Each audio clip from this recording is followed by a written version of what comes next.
I'm doing a Jeffrey Robertson here. In your opinion, where would India be today if the British did not step into India? Oh, there's a lot there. It'll take the rest of the program to answer. I'll try and touch on it. But this is almost like the American saying to the widow of the American president, apart from that, Mrs. Lincoln, how did you enjoy the play? I mean, you know, really, the British came to one of the richest countries in the world, accounting for 27% of global GDP in 1700, 23% in 1800, and over 200 years of exploitation, depredation, loot and destruction, reduced it to a poster child for third world poverty, with just over 3% of global GDP, 90% of the population living below the poverty line when the British left in 1947, a literacy rate, you speak of education, a literacy rate below 17%, and a life expectancy of 27. The growth rate of British India from 1900 to 1947 was 0.001%. That's what they were doing while draining the country of taxes and resources. Education, my gosh, the British, the last thing they wanted to do was invest in educating Indians. Will Durant, the American historian traveling in India as late as 1930, pointed out that the entire expenditure of the British on education in India, from the nursery level to the highest universities, was less than half the high school budget of the state of New York. All the Indian institutes of technology, the engineering achievements you're talking about, were established after independence by the government of India. There is simply no comparison between the accomplishments of India rising from the ashes the British left us in and what was done in 200 years. I've given many figures. Just take one example, the textile industry, because India was a huge exporter of For 2,000 years, it was the world's leading exporter. What happened? In fact, in the Roman Empire, there are debates recorded by Pliny the Elder of Roman senators complaining about the amount of the Roman Empire's gold that was being sent off to India because of the tastes of Roman women for Indian muslins, linens, and cottons. Was it just modernism, the Industrial Revolution, that destroyed it, or was it something else? No, that's the excuse that apologists like to make, that, you know, oh, it's not our fault, you just missed the bus for the Industrial Revolution. Well, we missed the bus because you threw us under its wheels, is what I tell the Brits. I mean,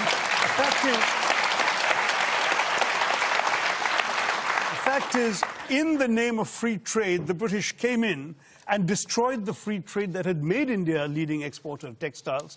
The British soldiers smashed the looms so people couldn't practice their craft. They imposed punitive duties and taxes on the export of Indian textiles while lifting duties on the import of British cloth. And they achieved a captive market at the point of a gun.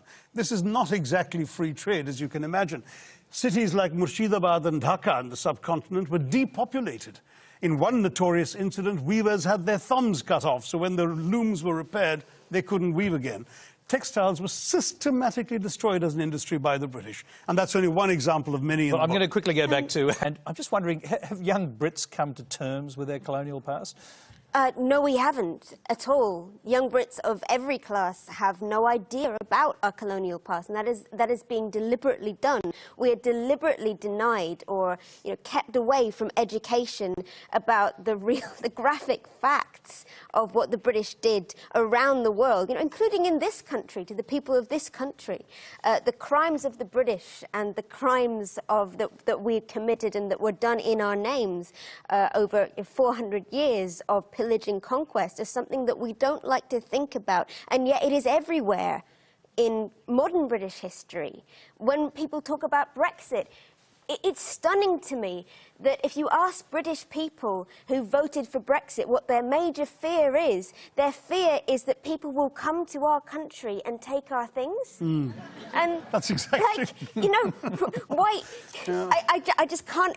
It doesn't compute, but we don't know this history. You know, I took history in British schools up to the age of 18, and I got a pretty good grade.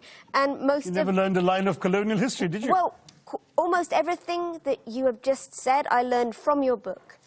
I'm going to throw quickly back to Shashi, because you know, one of the great heroes of the Second World War, in fact of the 20th century, Winston Churchill, you've basically accused him in your book of complicity in a famine that killed 4 million Bengalis. Rightly so. 4.3. I mean, Churchill personally took the decisions that actually not only plunged Bengal into starvation, but had the British actually purchase grain that the Bengalis could barely afford to buy in order to ship it to Europe, not to aid the war effort, as his defenders claim, but to boost the buffer stocks in the event of a future possible invasion of Greece and Yugoslavia.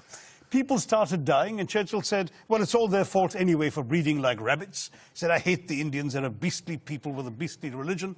Australian ships were docking in Calcutta port and were ordered by Churchill and his odious paymaster, General Lord Chauvel, not to disembark their wheat, but to sail on to Europe, where their wheat might be used in some future reserve stock.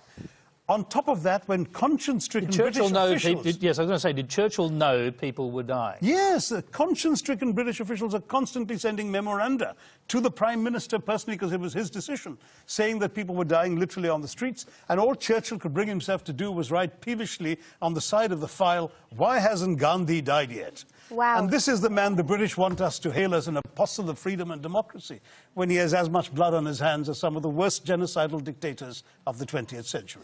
Well, thank you.